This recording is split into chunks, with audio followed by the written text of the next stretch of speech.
hello everybody, and welcome to Taco Tuesday, Season 21, Run 2, at the Australian mountain of Bathurst. Today, myself, Daniel Crossman, and Commentary Box will present Formula Racing League's very own GT3 series. As we watch the dying moments of practice here, we're watching Simcox in the Lexus number 25. He did quite well last time round at Kyalami, quite a successful race. Up until about the halfway mark where he struggled and was at the back half of the race. Just before we get on to qualifying in 4 minutes or so, Formula Racing League TV on YouTube is hosting Tier 1 of this series. So for the series of Taco Tuesday, there is going to be 2 tiers. This is the Tier 2 stream. So these are the lower skilled drivers in terms of raw pace. And Tier 1 obviously is over on YouTube. Formula Racing League TV is the name. And also be sure to check that out later on if you want to, alongside our Patreon, Discord and Instagram. Instagram is FRL Race Hub. So be sure to check those out. That will be very nice if you could help out the Patreon, because this is what funds all the commentary on Formula Racing League TV, and it's always nice, and especially for me, it's an absolute privilege to commentate for such series. This is very high in the console ranks, so it's definitely a pleasure to be on here. Okay, we're just rounding out the last 3 minutes now, so these drivers have had 60 minutes to practice in this server to get ready. And then after this, it will be a 15-minute qualifying session. So everybody will come out of the pits and try to set the best lap time they can. When that session is over, if you've set the best lap time, obviously you get first, and that is where you will start on the grid. Obviously, no points awarded for qualifying. It's just a straight shootout. And then after that, we have the main event, the 60-minute race, that awards all the points. And it's for the drivers to battle out one another. Although battling is not going to be the key thing around this track, because Bathurst is definitely a difficult track to overtake at. It's a very, very tight, windy track. Hard track to get mastered, definitely. As we saw for the Simnat Super Sprint Sunday Championship last Sunday. Oh, Simcox having a massive snap through there. Managed to save it, but might have got a bit of damage on the front end there. Yeah, you have to be very aggressive and very much have the pace around here to be successful for this round 2 anyways. Now, just before we get started, we're going to go through a rundown of just the top 5 of the championship. Everybody else is further down respectively, but also have scored their points. If you want to go watch that, also on the YouTube. The video will be there. So in first place we have Christian Keller. A great round from him, just pure dominance, really left everybody else in the dust, as there was a Mustang in the back there. I don't quite know who that was. I think it was Kruger. Anyways, Owen Harris in second, really good pace, just couldn't keep up with Keller. Keller was very quick in most of the race. The 777 car currently in 8th right now. So, good round for him as well. Garrett Spetz would be in 3rd in the McLaren number 2 car. Do we have him in the server? Yes, he's in 18th right now. Also having a good round. And then Greg Wood in 4th in the number 11 Aston Martin. Also having quite a successful round. Not much to say there. Just overall a really good round. Up in 10th place currently in practice. And then in 5th place was Jochen Vereth in the number 8 Audi. Now, one of the big phenomenons about the Audi is that you never see it at all, pretty much, during any type of seasons on Assetto Corsa Competizione, which this game is hosted on. And it's mainly because it's quite a slow car in the actual game, but it seems like he's managed to have a successful round, so that is interesting indeed. However, I don't think any of the Audis are on the grid today, so we'll see how that goes. There is more Bentleys though. Yeah, so today there is a lot more drivers in Taco Tuesday. So FRL has been growing in popularity recently, and we've been getting a large amount of new drivers onto the league, which is lovely to see. You know, we always love more and more competitors, as qualifying will start now. If you look at the top right of your screen, it is cloudy. So for these 15 minutes it's going to be cloudy, however it's still quite warm, 24 degrees. And who is going to be first out the pit lane? It is going to be the number 77 of Nicky Wheats. Nicky Wheats also having a decent round last time. And then I believe that is Keller right behind. Yes, indeed. There you go, Wheats and Keller. So we're going to watch Wheats on his outlap here.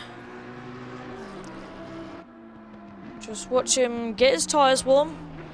Getting the tyres warm is one of the main things that you always have to do on your outlap. You need to prepare as best as possible. However, unlike Super Sprint Sunday, these drivers do get multiple laps to warm up their tyres.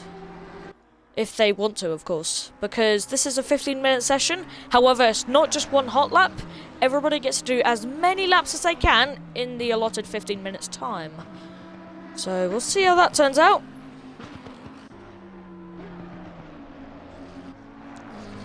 See if it goes well or not.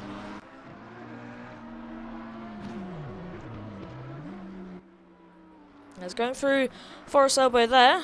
Around the Bentley corner, as I like to call it.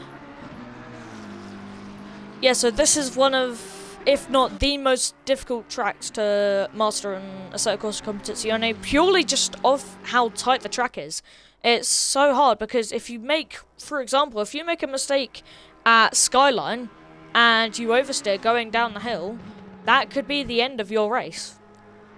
It's quite easy to get a lot of damage here, so we're going to see Nicky Wheats come out of the chase and into Murray's corner. We're going to watch his lap here. He is going to be the baseline for today, as the green and blue McLaren will round the final corner and cross the line to start his lap. Going through Hall Corner, the first corner here, you normally want to brake before the 50. And he's had quite a good corner there. Very good on the exit. Going down Mountain Straight, quite a long straight. Although very hilly indeed. You go quite literally over a mountain. Or at least that's what it feels like in the car. Under the Audi Bridge and through Quarry Bend. Now this is when the ascent starts happening, and you can clearly see it. It's hard to get momentum up here, as Wheats will go through the cutting now. Another hard corner to get right. He has a bit of oversteer there and goes into the wall. We're going to see him go through Reed Park now.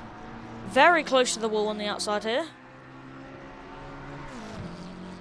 Down through Solomon Park. Very hilly indeed, and this is when we get to Skyline. This is when we start the descent. Now through Skyline, through the S's. Very good indeed. You want to be quite close to the walls here, but obviously, as I said earlier, any oversteer could ruin your lap. Through the Dipper, down into Forest Elbow. Hold on the brakes here. Is he going to get a good exit? Yes, he will get a good exit. And that's going to help him load through the Conrad Straight, the longest straight on the track, up to 177 miles per hour down the straight. It's very crucial to also get the right braking zone going into the chase, because if you brake too late, once again, could be the end of your race, although there is quite a big runoff.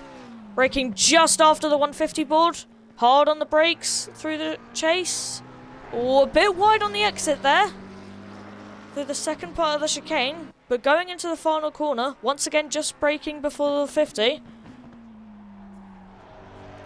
And he will round the final corner, and the baseline lap that's going to start the session is a 2-minute 3.5.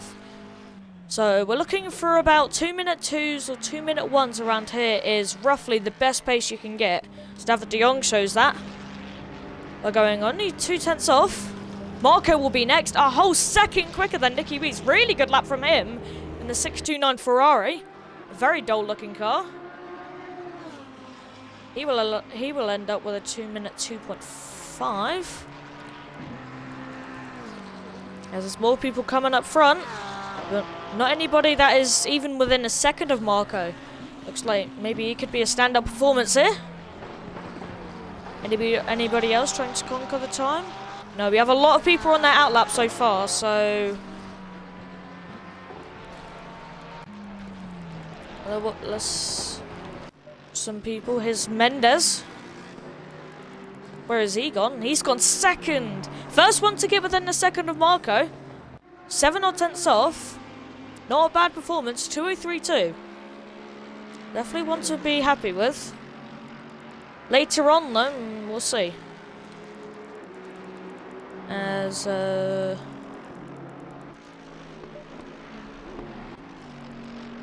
who else can we watch here? There's Lexold. And a 2:11 Ferrari. Also done a decent lap time. A second off. There goes Simcox in first. That Lexus is a very quick car and seems to be working out for him. 5/10 quicker than Marco. Almost breaking the 2:02 barrier, but still within the 2-minute 2s. Can anybody conquer that? That is the question. We'll see in about 9 minutes' time. Who has just done a lap?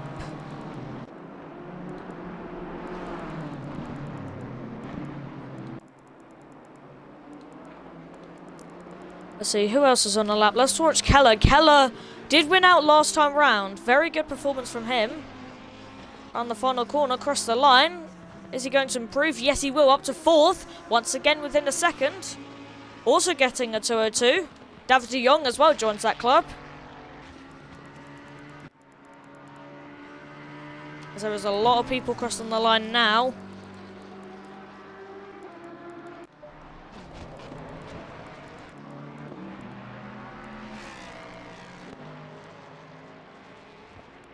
There's one of the cars here. Gomez coming across the line. And the very good looking BMW. Goes last place. Not a very good time.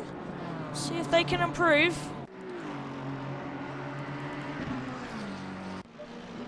Here comes Huffman around the final corner in the 999 Barwell Motorsport Lambo.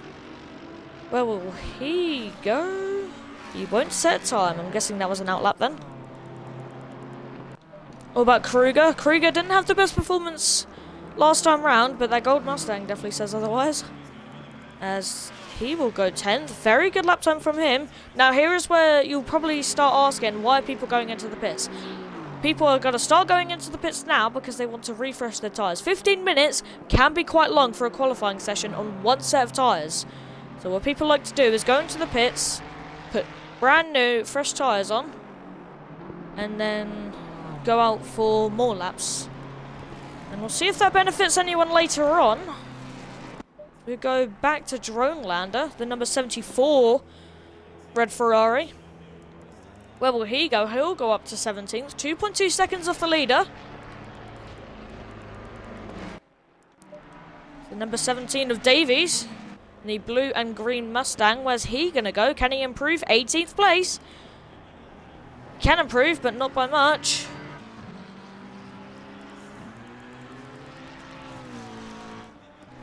Let's go back to Keller here. Marshall has gone up to 3rd. 6.5 tenths off. Can Keller improve? No. David de Jong has improved a lot, though. Only 5 tenths off now. The closest to getting to Simcox. Question is, can Simcox get a 2:01? That is the question here. So we're watching Greg Wood cross the line. Having a good performance last time round in 4th place. He'll be 4th in the championship. He won't qualify 4th, though. So far, let's watch Gunning in the Bentley. Bentley also a phenomenon, however there is 2 on the grid today. So we'll see how this turns out. In the very patriotic car, he goes 9th place. Decent position for later on. There has been some contact further back, I think. Huffman is off with the number 76, I think. Yeah, that's Mendes, so maybe there's been contact somewhere because 2 cars have gone off at the same place. So see if anything's said to the stewards afterwards. Let's look forward to the number 10. Piña coming around the final corner in the purple Ferrari. Where can he go in the number 10? He can go 10th place, funnily enough. Decent lap time. Let's go further back to Gomez. Can he do? Further back, Owen Harris. Owen Harris having a very good round last time round, just having consistent pace. He finished second, so he's second in the championship for Tier 2. However, he hasn't set a lap time so far, but maybe that could change coming around Murray's corner. Across the line, bit bumpy of the curb. No, that was an outlap. We'll probably check back on him later on. Nicky Weeks round the final corner. We watched his first lap. He's improved a lot. Can he improve again? No.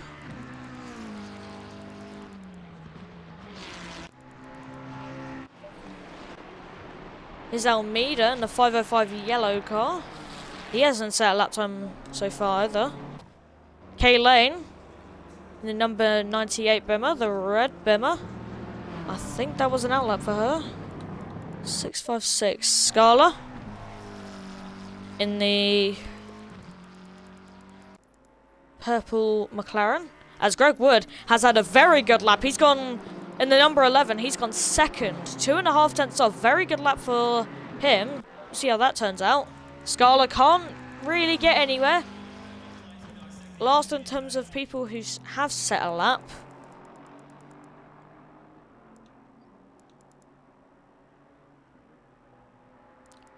What else can we watch here? Everyone watched Duda so far. As somebody has gone off there. That was the 710. Does Duda improve? I don't think so. I don't know. I'm not sure. As there will be a huge train of cars here. And it starts with George in the 831 Porsche. Looks like he's changed his livery from last time out. It looks like he's going to be starting a lap. The 505 yellow Ferrari. Round Murray's corner. Is he going to finish a lap? Yes, he will. Where does he go? 26th. Not that bad of a lap. What about up front? Simcox has improved again. Oh, we missed that. 2017. A huge improvement. So somebody has broken the 201 barrier. It's only Simcox so far, and then the next person behind is Marco, doing a very good effort in the 296. He's probably trying his best. And it looks like maybe that's just not enough. Nicky Wheat's the second enough. We'll watch him again. Where does he go? Nowhere, not an improvement. What about Keller behind? Nowhere, not an improvement. Let's watch the number 2 of Garrett Smets. I think he got third last time round. Also very successful round for him. Does he improve? No. A lot of people are struggling with this track. And you can clearly see why. Very technical indeed.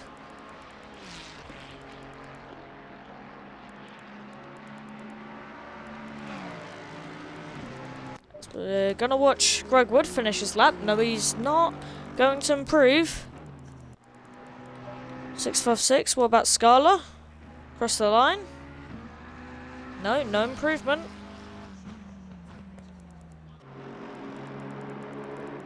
What about further back to Marco? Scala spins there just before we cut off the camera. It's the 51 in front. That is, I'm not sure. What does Marco do? Marco, once again, another person into the 201s. However, still not able to beat Simcox. It looks like these two could be the front runners in the race. With 1 minute and 15 left to go now. Drivers starting to get desperate here for their lap times. George, not able to set a good lap time. He's got 1 lap to improve now. Bit under pressure. As we see Kelleher around the final corner. Are they going to improve? Yes, they will. 22nd. Is anybody else going to improve? That is the question. A lot of people have done most of their lap times now. Tyres are deteriorating. Duda's going to cross the line. Can he improve? No. What about Owen Harris? He's down in 9th. Unusual position for him. Still can't improve. Once again, all these drivers have 1 lap to do another lap. After that, there's no more. When the timer hits 0, everybody has to finish their current lap. Or that's it. As Keller, very bad exit out of there thing got on the inside curb and the car was out of shape. Let's go back to Garrett Smets. Round the final corner, Murray's. Are they going to improve? No, they won't. Here's the 187 of FaZe. Not going to improve either. Let's look further up front to Greg Wood and the number 11 Heart Racing Aston Martin. Can he improve? No, he can't, but still. Good position for him in third place as qualifying has come to a close. Everybody on the lap right now will have to either finish this or their current lap time is going to be their best, and that is it. So, not many people are on track now, about 10 or so. Number 89 car has had a bit of a problem at Forest Elbow. They're going back to the garage. Across the line goes Marco. Can he clinch pole position? Can he steal it? No, he can't. Good effort from him, but it just looks like he couldn't get enough out the car. However, he will still start on the front row, so we'll have to watch him and Simcox maybe coming round Hall Corner to see who will lead going into Quarry Bend. We'll have to wait and see for that, as we're going to go back to the 97 of Duda in the Mustang. Bit wide on the exit there, got on the grass. Going down into Murray's corner now. Hard on the brakes. Quite hard on the brakes indeed, quite late on the brakes. Is he going to improve at all? Yes, he will, 15th. Only one position, but maybe that's the position that counts at the end of the day. As we're going to watch David de Jong up here. He set some really good lap times. He's kept on improving, but he hasn't improved recently. He's got one more chance to improve. Can he? Or can he not? Coming around Murray's corner. And he is not going to improve. Unlucky for him.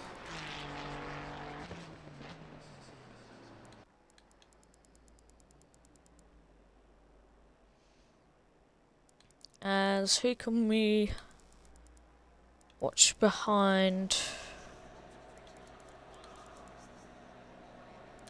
As the last person to finish their lap, if I can find them, no I can't, is the number 13, and that is going to be it, ladies and gentlemen at home. So we now have your official grid for Taco Tuesday's race. So we'll go through the grid here.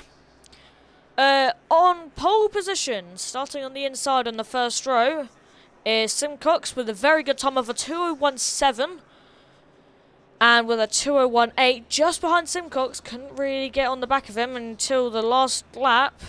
Marco will start second. On the second row, we have Greg Wood and David de Jong.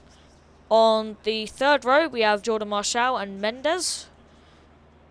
Fourth row, Nicky Wheats and Keller. Fifth row, Owen Harris and Gunning. Sixth row, Pina and Thacker. And from here, we have Kruger, FaZe, Duda, Laxald, Barnett, Jorenlander, Smets, Lane, Davies, Kelleher, Pinto, Cablo, Trotman, Brocken, Gomez, Scala, Almeida, George, Huffman, Didsbury, Wang and Love. So it looks like Huffman, Didsbury, Wang and Love deciding not to set lap time. I don't know if that's strategic. They want to start the back, or I don't know if they just couldn't set a lap. By the way, the person in the silver plate is me. Obviously, I'm the commentator, so I can't drive. Just making sure if there's any misunderstanding at home. Anyways, I will be right back just before the race starts, and I will see you very shortly indeed. See ya.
Okay, everybody. Hello, welcome back. Short break, but indeed, we are now only 2.5 minutes away from starting the formation lap. So, just a little rundown on what is going to be happening. So, this race is 60 minutes long, a full hour for these drivers to battle it out for success. And so today there is going to be one mandatory stop that you have to complete during the race. And if you don't complete it, you will get disqualified. And so you don't have to tyre change. So the tyre change will be optimal. So tyres can last up to 80 minutes. So if these drivers opt to, they don't have to change tyres when they go into the pit lane. But if they want to, they can. So refueling will be mandatory. So you have to put at least a litre in or more, depending on how much fuel they have at the start. And the refueling will be fixed. So whenever you go into the pit lane, there is a fixed time of 25 seconds.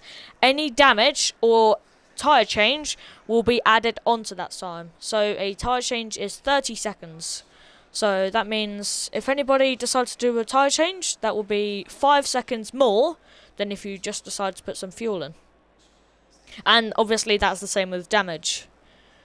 So at the top, 1 minute in, you'll see a pit window that says 58 minutes left to go. And that's because you cannot pit in the first or the last minute of the race.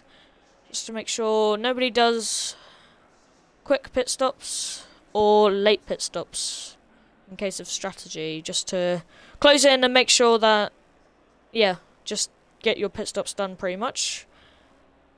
So, just before we start, actually, yeah, we have 30 seconds left. Yeah, just before we start, in the top right of the screen, you'll see the current conditions. So it is not predicted to rain throughout the entire race at all. However, the track is 31 degrees and the ambient is 26. And stuff like this can change for the drivers, depending on tyre pressures, as we have 10 seconds left to go. And Simcox will lead us off for the formation lap. As there we go, 0 seconds has been reached. The number 25 Lexus will lead us off the grid. And he will start to warm up his tyres as we are going to get underway in about 3 minutes time. So, just for anyone new to sim racing, this game is Assetto Corsa Competizione, and this is console gameplay. So, this is no PC required. This is all just console and league racing on a Discord, which will most likely be in the link below. Not really sure. So, yeah.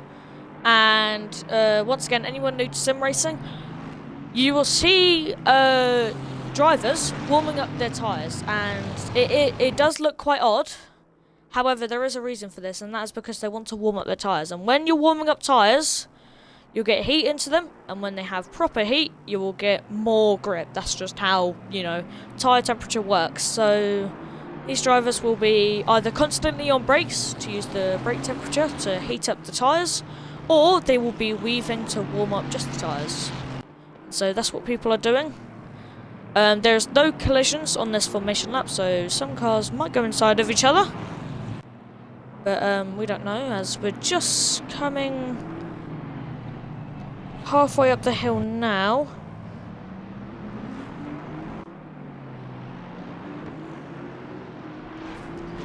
And through Griffin's Mount here. So yeah, we have, just to clarify one more time, we have quite a lot of variety on the grid here. So this is technically a global championship. This is mainly dominated by Britons, but yeah, so anybody from anywhere can join. If you're on PlayStation, if you're on Xbox, if you're from South Africa, if you're from the UK, anybody could join. And we even see more variation in the cars. I mean, look at the grid today. Lexus on pole position. You don't see that often unless you see it at the highest level of esports. So this is a good representation of skill from all of these drivers collectively. yeah, we have Lexuses, Ferraris, Aston Martins, Mercedes, McLarens, Lamborghinis, Bentleys, Fords, all the kind. And probably some others as well. So, Simcox now going through Forest Elbow, around the Bentley corner. And just before we get to cross the line and start the race, these drivers will go 2 by 2, and that is the standard formation. This will be a rolling start, so there's normally a speed of about 37 miles per hour, and they will carry that until the person in first place will cross the line, and then we will start round 2 of Taco Tuesday, as everybody now getting their last preparations in, as we have a grid of 34 drivers today, respectively. Once again, just remember that Tier 1 is over on the YouTube channel. If you want to go watch that over this, then go ahead. But yeah, so we're going to start the 2 by 2 formation in a quick second, which will be roughly now, as we're going through the Chase chicane, as we are going to watch the top 2 on the start, as now we're just heading down to the final corner below the Liquimoli barrier, or sorry, bridge, as this is one of the most tense parts of the races. The suspense is definitely there, as Simcox and Marco alongside each other will round Murray's corner and start round 2, as somebody is heading into the pits there. I wonder who that is. As now, round the final corner, everybody is getting ready. When will it go green? We have to wait. We have to wait a bit more. It's going to go green any second now, and now we're going to go green. Simcox is going to be on the inside, Marco on the outside. How are they going to go into turn 1? Simcox down the inside. He will keep the position. There's contact behind. David de Jong has gone round, and looks like Owen Harris has piled into him. Kay Lane back there also had some contact. There's Thacker in the middle turned round. It's absolute chaos at the back as we watch Marco and Simcox go side by side down into Quarry Bend. It's absolute chaos behind. What's up with the Jordan Marshall? He's lost a couple positions. As who was that in the background? Duda also went into David de Jong there. So David de Jong, absolute disaster class for him. He's down effectively in last place, just ahead of Thacker, who, as well in the Simnet Super Sprint Sunday Championship, also had a bad start. As the grid will scramble themselves now. We're going to watch Marco still right on the back of Simcox, as we're going to go over the hill. It's quite crucial to not hit the wall round there, as we're going to go down through Skyline for the first time. You have to be very aggressive down here to get the best minimum speed you can. All of them very close together. Looks like Greg Wood could be going for a move here.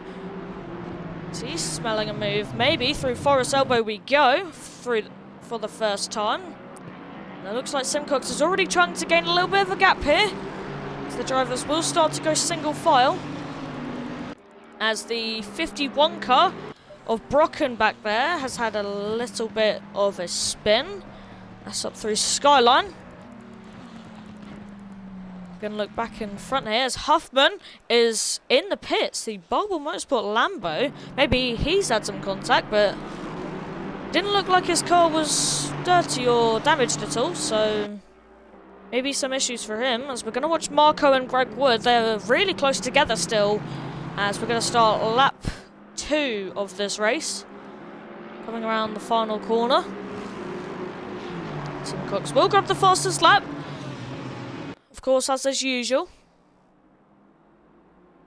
As the grid will pass the pit lane for the first time, as everybody starts to settle in now. Everybody just getting ready. Remember, this is a 1-hour race. Quite a long race for most people, especially people who have driven in Simnet Super Sprint Sunday. There's a couple cars going off back there. We're going to watch FaZe in the 187 McLaren. Okay, Lane right behind him. And that is pretty much the last car before a little bit of a gap to Kruger. And then that will be the next pack, pretty much. We're going to look back at these two up front here. They seem to separate each other a bit.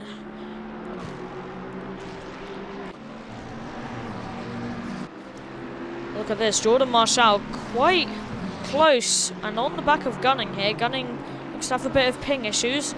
He's glitching around a little bit. I'm sure that will be fine though. Any gaps further behind. There's a lot of people going very fast through there. Look at these three, Kruger, Laxold and Duda. They're all very close together. In fact, the five of them, Pina and Barnett behind, also very close. Look at Barnett here, right on the back of all of them. I think he's going to struggle to gain positions, considering how tight this track is, as he hits the wall on the outside there through Forest Elbow. Bit of oversteer. Quite unfortunate for him. See if he has damage later on, as Nicky Weeks now on the back of Jordan Marshall. It looks like it's going to be the reverse. Marshall more on the defense now instead of the offense. See how he turns out, as Nicky Weeks, a little bit of oversteer there through the chase. It looks like he'll be okay though, as we do have a straggler, and that is the number 51 once again, Brocken. Second time he's been stopped at Skyline. That's unfortunate for him. We'll see how that turns out, as David de Jong has already completed his pit stop, and it looks like he's just going to be in clear air for the rest of the race now. What about these cars behind? Everybody already quite separated. Just trying to keep a decent gap between each other. As we're already 5 minutes into this race, and 55 minutes of good racing left to go, as we see Disbury here. I think he's had a bit of an accident. He was quite slow through the chase there. Maybe something happened to him. Not sure. Can Duda go for a move on Laxold here? We could see a move, although moves are quite risky, especially through here. Going through the cutting. Looks like he's staying behind. Good decision. It is very risky up and down the mountain. You only really have overtaking opportunities going through the chase or Hull Corner, maybe Quarry Bend, but that's pretty much it. Apart from that, it looks like you might have to stay single file for the rest of this race. We will see, as I think that was Kruger ahead, going a bit off, as Laxold has caught a lot up to him. It looks like the three of them are together once again. And further behind, Barnett has gone ahead of Pina, but at a really big cost of quite a big gap. 1.3 seconds at Bathurst can be quite a lot and can force way more of a gap than you can think of. So there was Duda going past, and here's Barnett going past later now, as Pina will be looking to get revenge. It looks like they might have had some contact. They both have damage on their cars. We'll see how they turn out later on. We'll see if they can gain any positions. Further back, Jordan Marshall has managed to separate himself a bit from Wheat. Pretty successful from him. Where's Owen Harris? Owen Harris has gone off. Wow, second place in the championship there. That was a real championship contender. And it looks like he's had a disaster class. What's happened to him? He's dropping and dropping. Wonder if we can see that in the highlights maybe, coming around the final corner. Where's he going to be? He is going to be 18th, and Drone Lander right on the back here. Could we see a move in turn one? Drone Lander down the inside. What a move. It was a decent move, but he didn't manage to actually stick it round. All corners, definitely a risky one, as he sees the repercussions out of that, as Cablo will get ahead in the 84 Bentley. Seems like maybe that wasn't the move for him. As we still on the back of Marshall. Marshall had separated from him, sorry. But looks like Weiss is still closing in now. So McLaren, maybe not the choice of car around here, but we'll see about that. Mercedes especially. Mercedes is a very interesting choice, but Marshall is very iconic for his choice of car. So we'll see how they turn out later on. We've got Laxold behind, right on the back of Kruger here. By right on the back, I mean less than half a tenth away effectively. Look at them. Very close together going through Forest Elbow. Could there be a run going down into the chase? as we go down Conrad Straight. Very hard to get a move done here, but definitely a move can be done here. As we see, a car has gone off. That is the 999 of Huffman. He was in the pits earlier, and he has stopped on track at the chicane at the chase, and the 51 has gone off again. It looks like Brocken has been suffering quite a lot through there. I think that's 3 times he's gone off, especially at this part of the track. So both of them looks like they're not going to be having fun. And the 777 Owen Harris is off again at the exact same place, exact same nature. That is shocking. 2nd place in the championship, but it looks like there could be a culprit here, and that's Garrett Smets also spreading a bit of dust, and Harris is flashing him, so maybe that's a bit of a sign that there's been some stall activity between the both of them. They're both now down in 22nd and 23rd. The 2 McLarens not looking very supportive of each other. We'll see how that turns out. We'll look a bit further ahead. Laxold and Kruger once again back together. Look at the phase here in the back of Wheats. All the time we're talking about Wheats right on the back of Marshall, looking to catch up. But it looks like it's now the opposite now. Once again, instead of Marshall being on the offense to the defense, it looks like Wheats has had the same treatment with phase right behind Wheats now. It's quite hard to get any racing action around here, especially when it's a track like Bathurst, a very tight track. We'll see if that changes later on. The K Lane here in the back, 2.5 seconds back from phase, 2 seconds ahead of Kruger, so it looks like she's been quite lonely here so far. Although sometimes boring can be good, as Kruger will round the final corner of the descent. Forest elbow. It looks like a very aggressive line through there. Almost looks like a V shape, trying to get the best exit he can, but that is fair enough considering that the Conrad Straight is very, very good for straight line speed. Already, the Mustang has a lot of straight line speed, but if it's anything to keep the gap on Laxold, it will be good. Oh, that was very close. The 2-1-1 car almost going into the back of the 44 Mustang. Looks like Kruger, the driver of the gold car, won't be very happy about that, although it looks like the gap has grown nonetheless.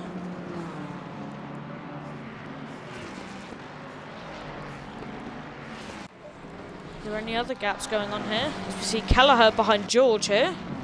The 831 Porsche, very unique livery. As that is Garrett Smets in the background going into the pit lane. Very early pit stop, only 11 minutes into the race, so although it did look like he had quite a lot of damage, so that may be the reason why, as Kelleher braking very late into Hall Corner, somehow getting it stopped, as we see Thacker in the background there, after having his disaster earlier on in the race.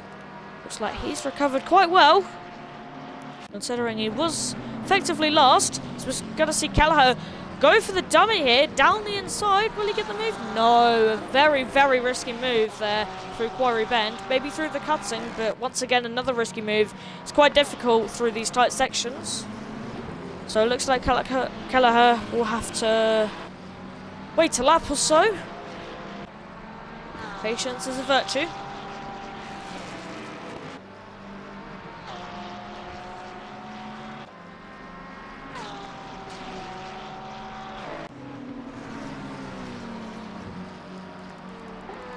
As we look ahead now, we haven't seen this battle at all. Look at Marco right on the back of Simcox. Marco having the fastest lap. That's what that purple sign means. Behind the number 2, which is him being second. Looks like the 629 has had very decent pace right on the back of Simcox, the leader, as they're going to round Murray's Corner. We haven't talked about them much, but to be fair, it's been quite boring at the front. It's more just follow the lead around here. And that's not usually a bad thing. It's the 2 Aston Martins of Greg Wood and Mendez. So it looks like Garrett Smets was coming out the pits there. It looks like Love was going into the pits there.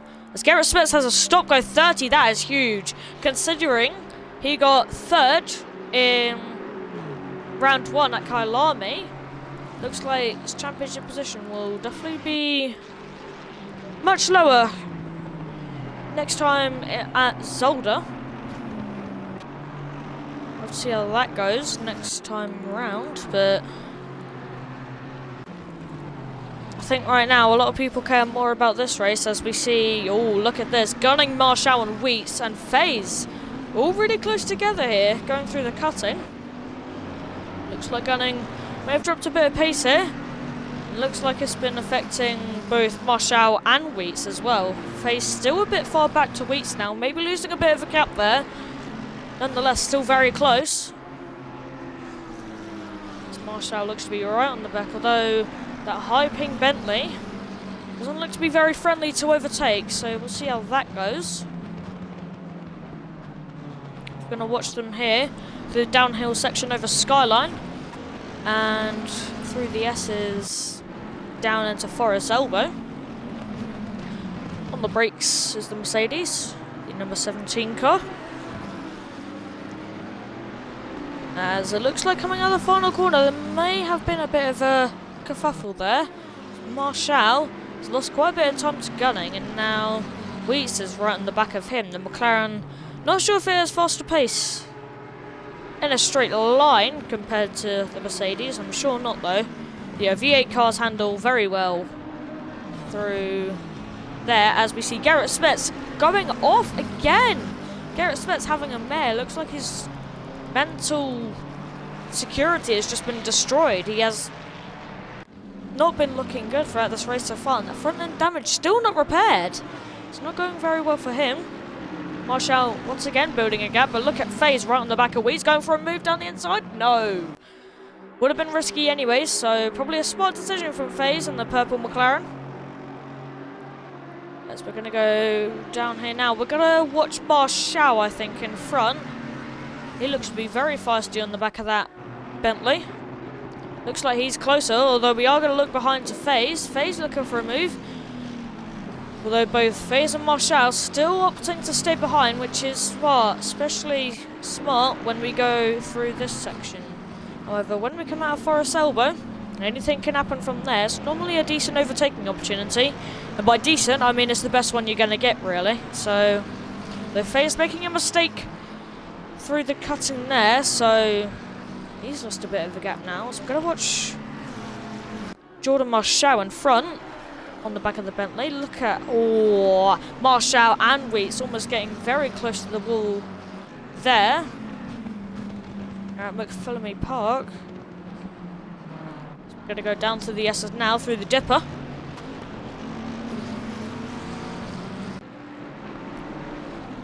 And they're going to be following one by one by one by one. And I think that will stand for quite a while. I'll have to check back on them later on. Is there any close gaps right now? Owen Harris right on the back of Cablo. Owen Harris known for his confident pace, but after that disaster earlier on at the start of the race, we'll see if that gets awards someone a ticket to the stewards. Yeah, Cablo going a bit wide then, the number 84 Bentley, the black and white, as the Sky Tempesta 777 car. Definitely was strong in Kailame, however, maybe seems quite the opposite as we move to Australia. Maybe the British driver's not used to the upside down nature of Australia. But, you know, maybe that's just me. Oh, he goes off again. Owen Harris still going off of the chase. It just looks like the back end keeps on stepping out there to the chicane. Unfortunate for him. We're going to watch Jordan Marshall in front, still right in the back. Here's FaZe in the back, still right in the back of Wheats. Once again, let's look a bit further back to Krug and Luxold. They've been following each other for quite a while now, although Kruger does look to be defending quite well in the number 44 car. They're going to go through the cutting now. Very hard braking zone, very tough braking zone, because it's hard to brake uphill because of just the off-camber nature. So it looks like all the drivers have been dealing quite well with that corner. However, from here to Forest Elbow, it looks like people have not been dealing well. We're going to watch the two of them go through McPhillamy's Park now. And here's Skyline. And we start the descent. There is quite a lot of elevation here, if I remember correctly. This is one of, if not the highest changing tracks in terms of elevation. It's very much a bumpy roller coaster, but you know, these drivers still dealing with it quite well, as we're about 19 minutes into this race now, as Marco's still right on the back of Simcox here. Looks like the two of them still, as I said earlier, doing follow the leader. Very sensible indeed though. As here we go, as Keller made a mistake here maybe, as Faze in the background just got past Nicky Weiss, as Nicky Weiss made a mistake there maybe. I'll have to check back on him, as yeah, we see Keller with a bit of front end damage. Maybe that was just from earlier, but I don't know. Looks like he's made a mistake, as it's Keller gunning Marshall, Faze and Wheats. So all of them really close together, as Marshall and Wheats going off there. Especially Wheats though, having a bit of oversteer on the exit of Fool's Corner. So, and Wheats already losing that gap, so we'll see how that turns out. Now it looks like just the four of them. Wheats falling behind already. Watch gunning here. The second utmost of the pack. At least the four of them. Up to Marshall behind. Marshall in the Mercedes. It looks like he's losing a bit of patience here, considering he's been stuck behind gunning for at least 20 minutes now. Must be very hard to deal with, but still nonetheless, they come through one by one by one.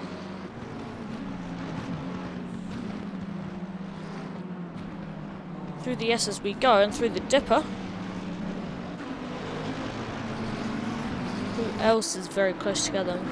Pretty much no one else. It's hard to keep a decent gap between one another when you're just so close to them that if someone breaks a bit earlier than usual, it could just cause a massive incident and, you know, 10-car pile up within 10 seconds.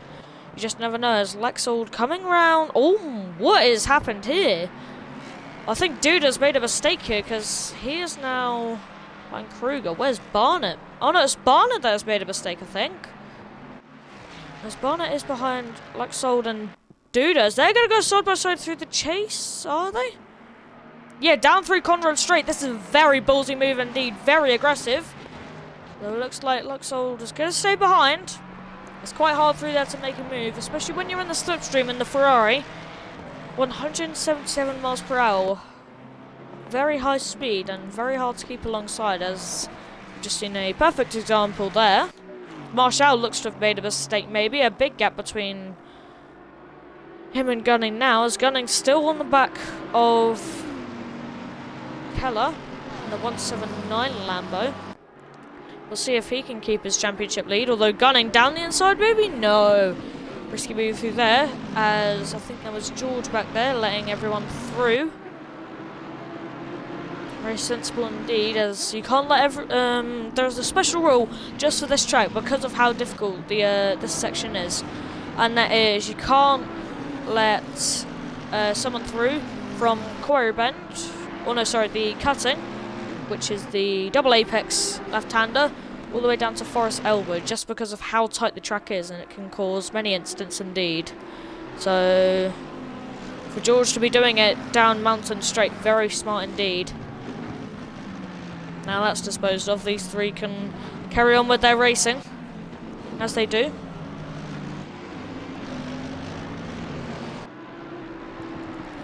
Is there any close spells further back?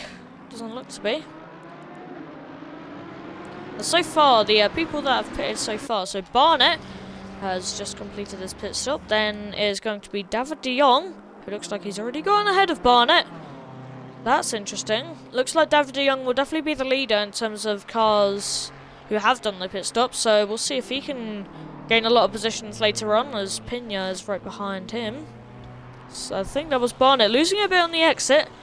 Then it's Love, Smets, Trotman and George. They've all done their stops, and as we see George spin off To the left there. Oh, is he going to hit the wall? No. That was at the edge chase. Everybody else yet to complete their pit stop, but the obvious most popular time is at the halfway mark as we see Jordan Marshall. Very, very different move, I must say, to go into the pits now, as we've had a bit of a spin here. I think I can't quite see who that was, as I think it was the 51 car of Brocken. Yeah, Brocken having a bit of a spin. It looks like their rear end has been very, very slippy indeed and very hard to deal with, as now the leaders are going to interfere with both of them. And there goes Scala off in the background trying to let them pass. It's such a difficult move through here, because when the leaders are coming at such fast pace, it's hard to let them through on these tight sections, as it looks like Brocken will also have to deal with this situation. As here comes the leaders through Forest Elbow. They're going to go for a move. No! Oh, there's been a big incident! There's been a huge incident! Simcox has been spun out by Marco. Oh my god! Wow, that is monumental for the race. It looks like Marco has let Simcox through. A very gentlemanlike thing to do. It looks like Simcox was just braking because the McLaren of Brocken was just hesitant to let them pass and went in the middle of the track, as we see Mendes behind going side by side with Marco. And Marco just didn't expect it and went right into the back of the number 25 Lexus. So that was a big repercussion there. So I wonder if there'll be a visit to the stewards after this. There's now Mendes and Greg Wood. We haven't talked about them much, but it looks like they're also going to be right on the back of these two now as well. So here's Mendes, only 5/10 off Marco now. Although I have a feeling that Marco's going to start trying to just fly away pretty much. As somebody has had a spin at the back, I think. The 56 car has gone off. That is Pinto. He was quite far up the field. And the number 17, that was Davies. So it looks like they've had an incident here going into the chase. Davies has wheel damage as his car is crabbing.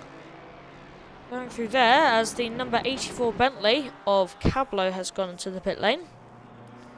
And that was Scala as well, following suit. I think it was. There is the there's a black Ferrari there going into the pit lane as well. Don't quite know who that is. He's gunning still on the back of Keller through here. And where is Wheats? Wheats is also in the pit lane, opting to pit with 34 minutes left to go. So not even halfway through this race. Still a lot of action left to see. Jordan Marshall now first in terms of the pit stoppers. Looks like he's still going to have the gap on David de Jong. Although David de Jong is behind Dronelander. We haven't talked about Dronelander much this race, but it looks like he has come out ahead of David de Jong. So David de Jong maybe not getting that much pace compared to what we were thinking of. Here comes Nicky Weeds coming out of the pits, as that is Owen Harris with a lot of damage to his car. Has he had an incident somewhere? That is an unworldly amount of damage, as he's just added more to that by hitting the wall. Going over the hill now into McPhilliby Park. Oh, I think he will have to pit for that damage. That looks like quite a lot of front end, but we'll see if he pits going through Skyline now. Is there anybody else that is close? Looks like the closest gap we have so far is Gunning and Keller. We're going to keep watching these two. We'll see which one of them pits first. Is Gunning? Quite unpopular decision to go over the curb there, although it looks like he was going to try go for a move by late braking, but yet to see a successful one so far. Going through Quarry Bend now. Hard to keep momentum up here. Quite crucial through here. I think we'll just watch these two in the meantime, while everybody else sorts their gaps out. We'll look actually further behind to Luxold and Kruger. Kruger here has been overtaken. Was that around the outside? I couldn't make that out, but Luxold just like on the outside of Kruger and making the move there. So very impressive move from him. I wonder if we could see that later in the highlights. We'll have to see though. Look, it looked very much like a very impressive move indeed, as the 89 Kelleher car and the 84 car very close together. Although I think that is lapped car. Here's Gunning once again on the back of Keller, although it looks like he has made a mistake because he's much further back than the last time we saw him. Going through Quarry Bend. In fact, it looks like he's more closer to FaZe than Keller, and my prediction was correct, as you look at the gaps on the left and you see FaZe is now 7 tenths behind Gunning, but Gunning 9 tenths behind Keller now. So maybe there's been some shenanigans going on here, but we'll see. As there has been a move here, Kruger and Duda. Where is Luxold? Oh, it looks like there may have been an incident here, as he has gone down 5 seconds to Kruger, and Kruger, oh, that was a huge off going down into the chase. A huge off. That was very interesting. A lot of damage to that 296 as well. And I was going to say, visit to the pit lane might not be a bad choice, and we've just seen that, as Marco and Mendes still not separated by that much. I thought they would be separated a lot more, considering how close they were last time we saw them, but I stand corrected. This FaZe still on the back of Gunning. As we do reach the halfway mark, this is the most popular time for all of the drivers to opt to go into the pit lane, as Brocken back there. As the 56 car of Pinto has got a stop with 30. Looks like that has just been served, but Brocken back here going off a Skyline, maybe another bit of oversteer. Looks like that car may have been tuned a bit wrong, considering how much incidents he's been having, as the 125 car was that. The 121, was that Gunning? A car has gone off, and I think it is Gunning, because we see the car ahead is Kay Lane. She was 8 seconds behind. As we see there, we're about to reach the 3rd sector mark, and that will tell us where the gaps are. The gaps update every time we cross a sector line, and look at Gunning here behind FaZe quite clearly. So we're going to see a Mustang right on the back of him. That is Davies, I think. Is that going through?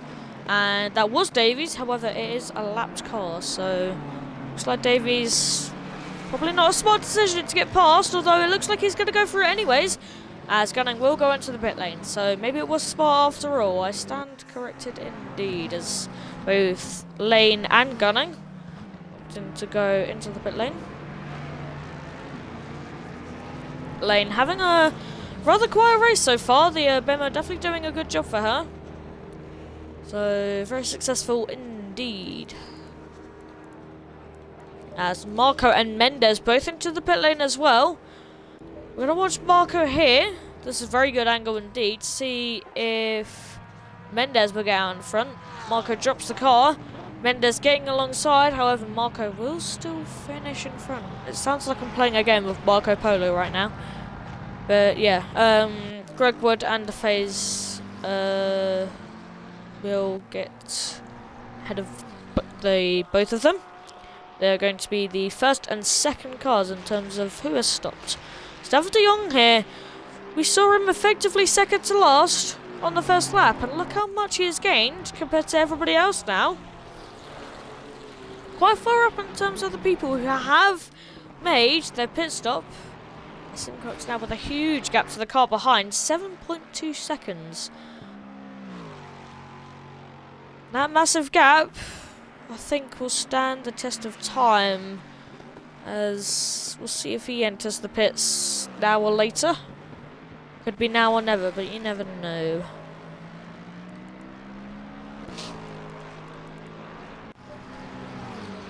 As here is Pina on the back of David de Jong. As soon as we were talking about de Jong, it looks like he's been attacked.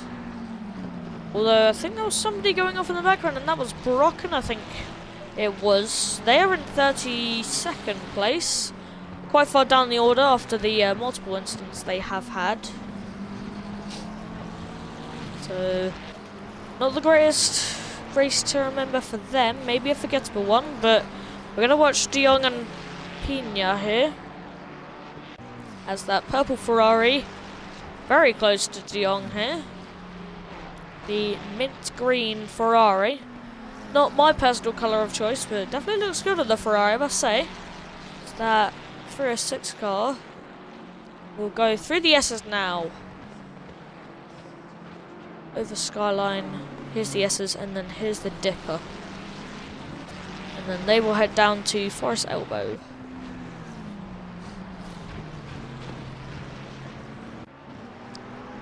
As we're going to look further in front, and it looks like Greg Wood has inherited the lead. For how long, though, will be yet to see. As the 84 Bentley of... who was that? That was Cablo. He looks to have gone off earlier on, but yeah, as I was saying, Simcox has taken a trip to the pit lane. Looks pretty successful. What is the gap to Marco, however? That is the question. Looks decent indeed. There is a lapped car between them as George spins out there. Going through the cutting, just going a bit wide and having a bit of a spin live on camera right in front of who would be net first place. And Simcox doing a very good job to avoid that, although having a little bit of contact, sorry, on the outside through that corner.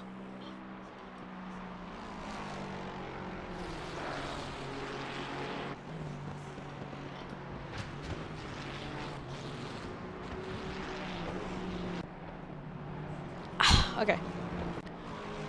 So, we're gonna look further onwards. We're gonna look back to Pina here. The two of them really close together now, going through the cutting. Although, I would say a move could be on, but it looks otherwise, to be honest. Looks like the gap is enough to not be an overtake, but also enough for both of them to be worried about each other. As we see Garrett Spetz in front being lapped with still that same damage on the front end of that car. I wonder if there's a reason why he didn't repair, as de Jong has lost a bit of time. The Pina has hit the wall at Skyline. That is huge. The 10th place car, the number 10 purple Ferrari, going through Skyline, being very aggressive indeed, has just hit the wall on the inside, and he's just spun out. I mean, the car was uncontrollable from there, as Wang, the 710 car, the white, blue and green BMW, is now at the bottom at Forest Elbow and looks to be rather stuck there, as the other victim of Pina was there, as it looks like people are trying to avoid Wang now, although we can't really see it. It's an awkward angle here. Oh, look at that damage to the front of that car. Looks like that will be a second trip to the pit lane for him. Unfortunate, but this is odd. Where is the 25 car? Okay, never mind. Sorry, I was just checking. It's because of the sector line. So DeFaze has gone down the order where, respectively, it should be, according to where they were last time we saw him. Here comes Simcox through McPhillamy as we reach Skyline, and through the S's we go. Very hard corner, though. Looks like Marco being very aggressive on the tyres, looking to get moved on, while Simcox could be a bit more vulnerable here. We'll see, as they're going to go down to Forest Elbow now, hard on the brakes through the little kink and through Bentley corner. Down Conrad Straight. However, the Lexus, one thing to know about the Lexus is that it has the fastest straight line speed of any car inside the game. So, very popular car for straight line speed tracks, and this could be considered one of them, but mostly not referred to that. But as we see, Greg Wood has entered his pit box, and he is going to be the last person to go into the pits to complete their mandatory pit stop. Everybody else is doing an extra pit stop. And where is Wood going to come out? As they're going to round Murray's corner, the both of them. Greg Wood, has the jacks dropped? No, not yet. You can hear the Lexus in the background there. You can probably see him. Yep, there's the two of them. Greg Wood still waiting. Where's Mendes? Mendes has just gone past. Has anybody else got a move ahead? No, I think he's come out where he was respectively. So he's done well there. He's come out ahead of Jordan Marshall, but it looks like he's lost a decent amount of time to Mendes, so maybe not the greatest pit stop, but we're yet to see, as we are going to watch these two at the front here. Never thought I'd be saying this, but we're actually watching a battle for first place. You don't see that often. But yeah, Simcox and Marco very close together. It looks like the two of them are less than a car length away as we go over the hill into Solomon Park. Over another kink, as the two of them still getting closer every second. Over at McPhillippi Park. Going down into Skyline. Is any of... yeah, that's not going to be moved on here. It's the 179 of Christian Keller has stopped on track, and they've returned to the garage. There may have been an instant there, but they were stopped on the Conrad Straight. And that's the championship leader in the pit lane with a return to garage. So that's huge for the championship. We'll see how that turns out next time round at Zolder. I will let you know of the top 5 for every round at the start of the stream. These two still very close together. In fact, the closest gap we have, except for Gunning and Kruger. Maybe we could check on that later on, but we want to see if there's a move here going down into the chase. No. A bit for Marco, this is very frustrating indeed, because Marco, I mean, going into the chase, you can't really go for a move because the Lexus has such good straight line speed that the slipstream pretty much isn't enough. So through the corners, he has to get moved on, but when we say corners, we're talking about Bathurst corners, and when we talk about those, it looks like a move can't happen, but it looks like he's pulled it off. Go through the first corner, whole corner. We're on the exit here. They're going to go side by side. However, that Lexus does have the straight line speed. Side by side over the hill now. Simcox on the inside. Yeah, the straight line speed. Still not enough. Even if that was a great move going through the first corner, still not able to hang it round through Quarry's Bend now. Difficult for Marco to make any progress here when it's constantly not enough because of the straight line speed. As the number 13 of, who was that? The number 13. Oh, that was Jack Barnett, I think, at the back. It looks like he had a little incident going through the descent section. We're still going to watch the both of them here, having an incident earlier on. The two of them a bit hostile, but still a bit friendly after Marco decided to give it back. Very good sportsmanship from both of these drivers. They're both very, very high in terms of skill. Could be on the brink of Tier 1. So next season you could see these two battling it out in Tier 1 maybe. We'll see how that goes, but currently, right now, go through Forest Elbow.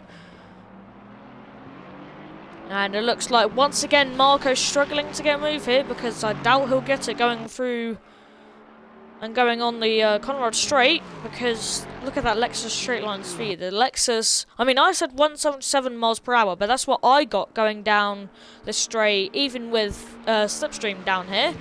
But the Lexus, I don't even know, it could probably reach 180 miles per hour plus, so 300 kph plus. It is definitely a very, very fast car indeed. As someone further back has spilt it, and that is Trotman. Trotman in the wall, go through the S's. It looks like he's just dropped the car through there. Relish to recover and get back on the track. We'll look forward once again to Marco and Simcox, as Marco not getting a move this time around, so it looks like once again Marco struggling to get a move, although still the slipstream will be quite effective to try and just keep right on the back of Simcox here. Any sort of big gap will be a big repercussion when it comes to these corners, where move could be possible if the 629 car, the silver yellow car, could just make a cheeky move, almost through the cutting there. Very close indeed, although I think if you went through there, that would have been a second incident between them two. It was very close indeed, as with both of them go through Salmon Park now, over the hill. They're still so close. Less than half a car length at this point. They're so close together. They're touching. Go through McPhillamy Park now. Over Skyline, they're still so close. You cannot separate these two. Absolute cinema between these two. I mean, it looks like a constant battle, but it also looks like none of them can win it. I mean, Simcox, he's definitely defending well, but eventually it looks like he's going to lose it, but vice versa for Marco. It looks like he's doing very well on the offense, but it looks like he just can't get the move done because of these straights. And Mendes behind in all of this has gained a lot. Look at Mendes right behind the both of them. 2.3 seconds last time round. Go through the sector split now, and that's going to be 9/10. He has gained 1.3 seconds. That is a wild amount of time, and it looks like we could see a three-way battle for first here. That would be a very good battle to round out round two. So there's 15 minutes left now. We're getting into the last quarter of this race. Is Mendes having a little bit of oversteer coming out the chicane there? Go through the last corner. We have completed over 20 laps now, so these drivers have been going at it. It's quite a lot of endurance here, and it's definitely a bit of a challenge when you're at such a technical track. But yeah, it looks like once again Mendes gaining 4/10 here. It looks like the three-way battle will commence indeed. The two V8 cars of the Lexus and the Aston Martin versus the V6 of the 296 GT3, the Ferrari. So, I do hate to say it, but Marco isn't a V8 sandwich. So, straight line speed will definitely be a big repercussion to his speed. I mean, that's the one negative of the Ferrari. If it had good straight line speed, it would literally be the perfect car in my opinion. It's one of the best at cornering in terms of weight as well. It's really good car indeed, as they're going to go through McPhillamy Park now. Really bumpy section of the track here. Really hard to get close together. Through Skyline we go. It's not going to be a move here. They're both on the brakes at the exact same time and go through the S's. Now through the dipper here. The three of them consecutively. Still really close together. Mendes looking to try and get onto the back of the both of them, as it looks like Simcox went a bit aggressive there, really far on the inside going into Forrest's elbow. That might have cost him on the exit, but nonetheless, once again, the straight line speed will conquer that Ferrari. Even if the Ferrari turns into a rocket ship, he can't get an overtake, can he? As Mendes losing half a second there. So it looks like maybe he's losing out, as down the inside goes Marco maybe. No, very, very risky through there. It's a hard braking zone. Definitely worth a move, but although the Ferrari might be later on the brakes, the straight line speed of that Lexus will just conquer and keep a decent gap between them going into the chase. So it looks like the Conrad Straight is just the arch nemesis of the Ferrari there. Looks like you just can't do anything really. We're going to watch the phase further back, right on the back of Marshall. Looks like these two are close together as well. Gunning here. Oh, never mind. Oh, it's Thacker right on the back of Duda here. Looks like the two Mustangs are trailing each other. Those are really the only other battles on the track. Meanwhile, though, this three-way battle, they're side by side. We almost missed a move there. Marco looks like he was going down the inside through Quarry Bend, around the outside at the cutting. What's a move? If this sticks, this will be one of the greatest moves on FRL. This is a crazy way to try and get first place. He's actually done it. Marco has got first place. How has he done that? That was such a difficult move. The cutting is such a difficult place to get an overtake, and it looks like Mendes has capitalised as well. That could be one of, if not the greatest moves on FRL I have ever seen. That was absolutely wonderful from Marco. Sticking it round the outside at the double apex of the cutting, which is such a hard corner, and somehow sticking it round there, and he just managed to keep alongside. That is going to be one that I think everybody will look back at. I think at the end of the year, that will definitely be a big replay. If that doesn't get an award, I don't know what does at this point. That was a beautiful move. As I am afraid we will have to end that battle because, I mean, look at the gap between the three of them now. The three musketeers. Looks like they've all been separated by over a second now. Maybe we can catch up with them later on, but Simcox looks like he's just... He may have the fastest lap, but unfortunately, he has been the victim of two positions there. Jordan Marshall further back. 0.5 seconds between him and DeFaze. It looks like them two have been following each other for a while. Although he has gone over the curb at the chase. Not very good for pace in my opinion, but maybe it worked for him as we see Drone Lander further behind. Round the back of Nicky Wheats here. The Ferrari and the McLaren. Are they going to go side by side into the chase? We could see a move in. No. Drone Lander opting to stick behind Nicky Wheats, and that is a good decision, as very popular move would probably be going into Quarry Bend, as we see nonetheless of Nicky Wheats, as he will opt to go into the pit lane for the second time. So I wonder if anything's happened to him there. So looks like it's just Drone Lander and De Jong. It looks like they're going to be the next ones to battle. We'll see how that turns out. So we're going to look further back to Thacker. We haven't watched Thacker much in this race, mainly because he was dead last at the start of lap 1. I mean, lap 1, turn 1, you saw him. He was facing the wrong way and behind everybody else. See, George, I think, has had enough. Yes, he has at Skyline. There's contact between him and... Oh, there's more contact. There's more contact everywhere. He's rejoining into people. What is he doing? He needs to stay out of the way. Very good decision to go rather into the wall then, stay off track. But I think that was Garrett Spetz, Greg Wood, and I can't remember who the second person was, but wow. So not a great showing from him. Is George even in the server anymore? That is the question. I think he just left instantly.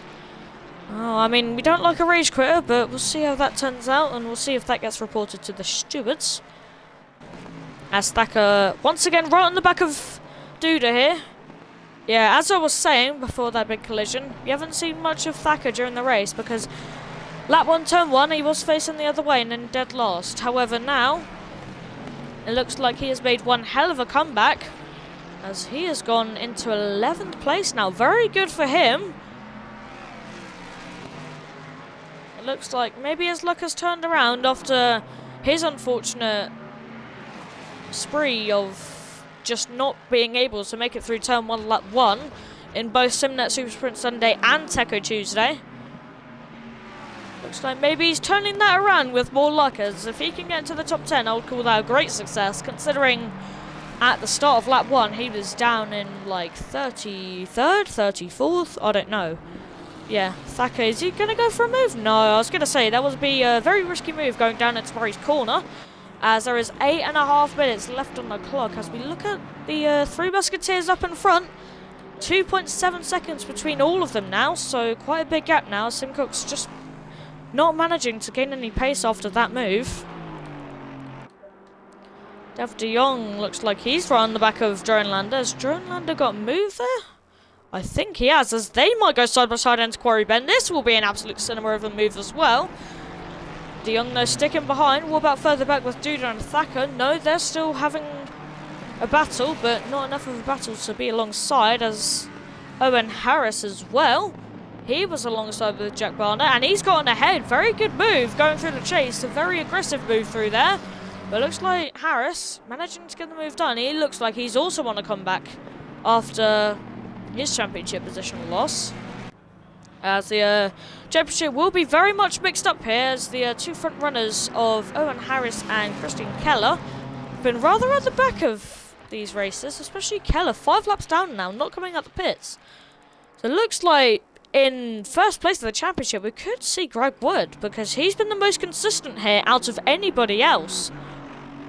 I think, I can't remember rightly, if I look back at the championship standings, yeah, he was 4th last time round, so he's 4th in the championship.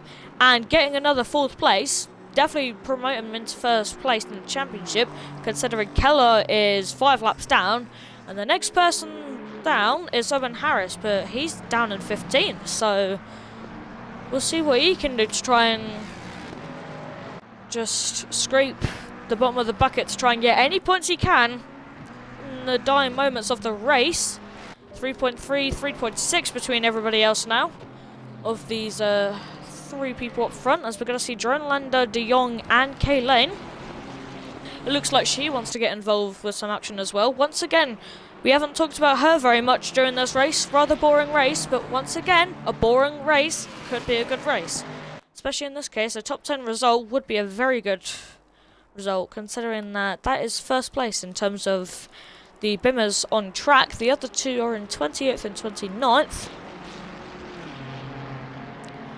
So now we could see a 3-way battle here, and if Duda can catch up, maybe a 5-way battle in the last few laps of this race. This could be similar. Lane taking a weird line through there and going right on the curb. So we'll see how that turns out, as we're going to watch Thacker now behind. Thacker looks to have lost a bit of a gap, yeah, 0.5 of a second lost there. Maybe we'll look back up front to De Jong behind Dronelander now. We'll watch these 2 go through the ascent and descent as through McPhillamy Park now, the highest part of the track at Skyline, and down we go through the S's. Very tough part of the track indeed, through the Dipper and going into Forest Elbow now. So there is a slow car on track, and that is Mendes, the number 76 Aston Martin. And he's gone off as well at the chase. It looks like he was just off in general going through the Conrad Straight. But now, as we were talking about earlier, Greg Wood, consistent in the championship, it looks like he's been promoted to 3rd. And Simcox, once again, promoted into 2nd. So what happened to Mendes? It's a bit annoying that we missed that on camera, but maybe he's had some contact. As further back, Owen Harris is also in the wall. 2nd place in the championship right here. The car that you're looking at, as he is going to rejoin right on the inside. He needs to move that car immediately before anybody else arrives. He's managed to do that. Well done to him to get that car out of the way, and that was actually Simcox who was going to be next past. So it looks like just the top 2 contenders not having a good race. You could say top 3 even, with if we include Garrett Smets, but otherwise Greg Wood definitely the leader of the championship here. We could see a championship win from this person right here. Very quick driver indeed, as there has been more incidents, sorry. That was the 807 car of Gomez. What looks to be Selena Gomez. The 807 BMW has gone off at the S's. As it looks like there was another car off further back. Was that the 26 car? Yeah, I think it was Disbury. He has quite a lot of damage to his rear, but it might not have been. I don't know. As we see Mendes in the pit lane now. Another one of the more front runners in the pit lane. Closest gap we have now is still David de Jong and Dronelander. Looks like these 2 could be battling it out with 3 minutes to go. As once again, Lane looking to get involved. Just about a second back now going into Forest Elbow. But if she can gain a position, she will want to gain a position. As that is Disbury, there's contact between... That was Drew. Oh, David de Jong on the wall. Kay Lane makes it past. Duda makes it past. Thacker makes it past. David de Jong just looks like he was caught out by the lap car. I think that was... Yeah, Dronelander in front also had a bit of contact. And that was Disbury. We were literally watching him earlier on. And it looks like he's gained a lot more damage somewhere. And it looks like he had a bit of contact with Dronelander and just spun round. And what do you know? What does David de Jong do with 0.5 second reaction time? Nothing. He goes straight into him. He's got heavy damage now. He's going to drop more positions. There's also a drastic change in terms of positions there. And that was the closest battle between anybody. But now it looks like we could see a new battle, and that is Duda, Lane, and Thacker. What happened to Lane? Oh, Lane had to go off as well. So it looks like the Mustangs, with a lot of straight line speed, managed to get past because of that incident further back.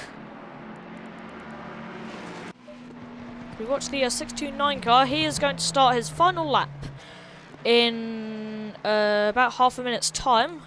We're going to look further back to Lane, Thacker, and Duda again, as they are going to be going through the cutting 1, 2, 3. As Lane looks like she's under pressure from the car behind and car in front. It's quite hard when you're in this position, because like, what do? I mean, it's really hard, especially if you have the same gap between the both of them, which it looks like, because it's hard to be on the offense and the defense at the same time, because you're multitasking, but you still have to have good pace as well. So looks like she's backed off a little bit as the leader has entered his final lap. That's the 629 car of Marco, as now he signifies the end of this race in about 2 minutes time. We will watch him and congratulate him across the line. As Thacker's dropped back a little bit, maybe with the lap car of Pena, but yeah, that was a big gap between the both of them now. That's over 2 seconds to at least what it looks like, and that is Owen Harris off there. I wonder what's happened to him. Once again, second in the championship, not looking good for anybody at the front of the championship, except for Greg Wood. Once again, he looks like he's going to be the biggest promoter in this championship. He just looks like he's been given first place here. We're going to see Lane and Thacker still quite far away. And Lane can't keep on the back of Duda either. So it looks like these could be just the dying moments as Davies... Oh, sorry. We have crossed the 0 second mark. So the leader is now definitely on his final lap, and when he crosses the line, that will be the end of the race for everybody else. And it looks like Barnett here has had a bit of an incident, a lot of damage to the front of that car. As we see Davies on the split time looking right on the back of Laxold, but he's nowhere to be seen. He's further back indeed, as now there's not much more battles going on. So we're going to look back just a bit further back. You can still see Davies there. This is the leader, Marco. Absolutely brilliant performance in this race. The 629 silver and yellow car will be one to remember later on in this year, at least when it comes to the award ceremony, as he will round the final corner, Murray's corner, braking for the last time. He will round the final corner for the last time, and Marco will win round 2 of Tacos Tuesday. What a performance from him. What a move earlier on in the race, and he is definitely going to be a person to remember. He will win at Bathurst, as Simcox will finish second, and Greg right on the back of Simcox indeed. So it looks like they were pretty close. We're going to look back to the face in the 187. Rather a dark horse in this race. Looked quite further back earlier on, but it looks like he's had a good position, as Marshall is now going to finish in 5th place. And Laxold will finish with a stop go 30, which will be applied after the race, I think, as you see Dronelander coming through the chase now. He will be next. He will finish in 6th position, which is definitely not a position I think he expected when he was coming through the final corner, but nonetheless, he gets that position. Let's watch a bit further back to Duda. Lane can't get past by the end. Very good effort from her, though. Thacker in 9th. And then Gunning will round out the top 10. Coming around the final corner in the British Bentley. Very good job to him. Has everybody else finished? Yeah, most other people are finished. So we're going to see Kruger now in the 44. He's going to round the final corner and finish 11th place. Good effort from him as well. Meanwhile, further back, here is Jack Barnett and Davies in the final moments of the race. Everybody else has effectively crossed the line, but they're going side by side through the chase here. What? This is crazy stuff. Through Conrad Straight, Davies has gotten ahead with 0 seconds left on the clock. They're going to go side by side again. There's contact. Barnett has been spun round, going straight down the inside. It looks like he went straight into Davies, and Davies will finish 12th coming across the line as Barnett will finish 13th. That is a crazy way to end the race. That is, wow. That was crazy indeed. So Davies finishing 12th, Barnett finishing 13th. And I think he will be one of the last people to finish, if not the last. So across the line, who was yet to finish? I think Disbury was right in front of the leader, so we're going to watch him in his dying moments of his race. And then we will announce the official finishing positions of the entire grid. And then we'll save the highlights. We'll watch the highlights for a bit to see if we missed anything. And then that will be our final goodbyes until next Tuesday. And just before we finish this race, next round will be over at Zolder. So yes, we're heading to Belgium. We're not the Belgium track you're thinking of. Zolder indeed. Quite an unpopular track. Not many people have heard it. But definitely a very good one in my opinion. A very good track to just have fun on. So as it looks like he will just finish where he is currently. And now, I am very happy to indeed announce the order. So, Marco with an astonishing race, just a really good performance from him. He will finish in first with the fastest lap of the race as well. Then it's Simcox in the number 25 Lexus, just managing to lose out, but still finishing second. Greg Wood, third place. He will most likely be our new championship leader next time round when we go to Zolder. Then it's FaZe behind, once again, the dark horse of this race. Then it's Jordan Marshall, also a decent performance. We haven't talked about him much either. Then it's Jordan Ladder, Duda, Lane, Thacker and Gunning to round out the top 10. Further back, we have the trio of Fords, the Three Musketeers of Kruger, Davies and Barnett. Then we have Luxold, Wheats, David de Jong, Love, Pinto, Pina, Kelleher, Almeida, Cablo, Spets, Mendez, Brocken, Owen Harris, Disbury, Wang, Gomez, Scala, George, Keller, Trotman, Huffman, and these two at the back I'm not quite sure, but that is going to be the final result at the end of the race. So, please don't leave. We are not going to stop the stream right here. Just before we watch the highlights, I want to say a massive, massive congratulations for everybody who took part in this race. Just a really good effort from everybody. It's so good to watch these drivers battle it out, and it's always a pleasure to do this. So, we're going to quit the lobby and just head to the highlights screen real quick. Yeah, so every driver in that race is so good in their respective skills and raw pace, and that has really been shown as we're going to watch the race start here. This is from Kayla Lane's POV.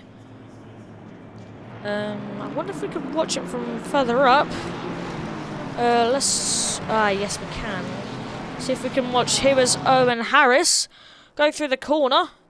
Yeah, straight to the back of Nicky Wheats actually, which went into the back of David de Jong. So it was actually de Jong backwards on the last lap, as we can also see Thacker in the background as well. Here is Harris with not very much front end damage, at least not as much as I thought. As here they come through Quarry Bend.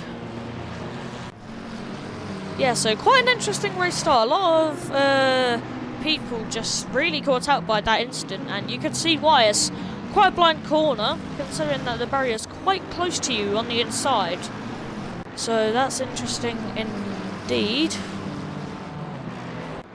So that must have been terrifying as a driver, especially considering that was one of the top four. As here is Pena on Jack Barnett. Jack Barnett behind. It looks like Pena just went off of the chicane there.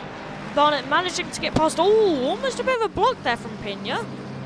Bit close there between the two of them, but Barnett did get past. Good job to him. He managed to promote himself on lap 2. So yeah, lap 2 was also filled with a bunch of people just settling in it was that stage of the race. But we're going to look to Kelleher now on Almeida. Almeida we didn't talk about much in the race. Didn't really show up that much. As Kelleher around the outside. It looks like Almeida did let Kelleher pass, but definitely a smart move indeed. Going through the cutting here now. And looks like the Ferrari may have been the car to choose. It looked like a very impressive car on the day, as here goes Drone Lander down the inside of Harris. Or was that the other way around? No, it's Cablo and Drone Lander. We actually saw this live, a very close move, but you know, if you go for a move and a car's right behind you, you do have to be aware. And it looks like he wasn't aware enough to try and keep that position, as Cablo and the 84 Bentley got past. Though, oh, actually, Cablo went really wide there. Let through the Ferrari once again, as here is Garrett Smets and Owen Harris, the two McLarens, the two front runner McLarens, both in the top three. Last time round at Kyalami. They were side by side through here. Once again, a very, very difficult corner to go side by side. Here goes, oh my, wow, that is indescribable. Jesus Christ, that was Smets, and there's Huffman for some reason. Smets went so close onto the rear of that Mustang, and Owen Harris, we know what happened to him. He went off multiple times to that corner. His Smets once again on Thacker. Well, sorry, the opposite way around, as this was just Smets entering the pit lane, and that definitely wasn't his first time. After he got his stop-go 30. That won't mark the end of our highlights. We're just going to watch a bit more. There's Love in the background. We didn't talk about Love much either. Looked like they were a bit silent at the back. Paul Trotman and Owen Harris going through the final corner. Trotman going a bit wide there. Owen Harris seeing an opportunity. Harris did look very aggressive today, trying to get as many positions as possible. And once again, as I said earlier, scrape as many points as you can at the bottom of the barrel. As Trotman there, that was pretty self-explanatory, just like on the exit trying to keep the car, but just couldn't keep it, went into the wall. Not that much damage though, so he did alright through there. Here's Pena and Barnett again. I think we saw them earlier. Looks like this time it was the opposite way around. One of them went a bit off, and one of them got the move done, and that was Pena around the outside for about a split second before Barnett looked to have pushed him off. So maybe that's another one with the stewards, but yeah. We'll see how that goes after the race, and I think that will be the end. No, one more highlight. Here is Kelleher and Almeida. Once again, we haven't talked about Almeida much. Going through Forest Elbow now. Hard on the brakes. Oh, that was huge into the wall there. He went on two wheels almost climbing the wall pretty much. That was Almeida just, I think, losing it on entry and smacking the Bentley barrier. Maybe he wasn't very happy with Bentley, but, I mean, you have your opinion, so I have my opinion, so... But yeah, so that is going to be the highlights of round 2 of Taco Tuesday. And I am going to say my final goodbyes now, so if you are watching at home, I hope you enjoyed that very much. Remember to like the video after on YouTube, as that was probably why we would have watched Lane straight there across into the barrier. But yeah, so my name's been Daniel Crossman. I've been in the commentary box. This has been Taco Tuesday. Yes, Taco Tuesday, not Simnet Super Sprint Sunday. And I will see you next Tuesday at Zolder and in Belgium. And I would like to see you all next time. Goodbye.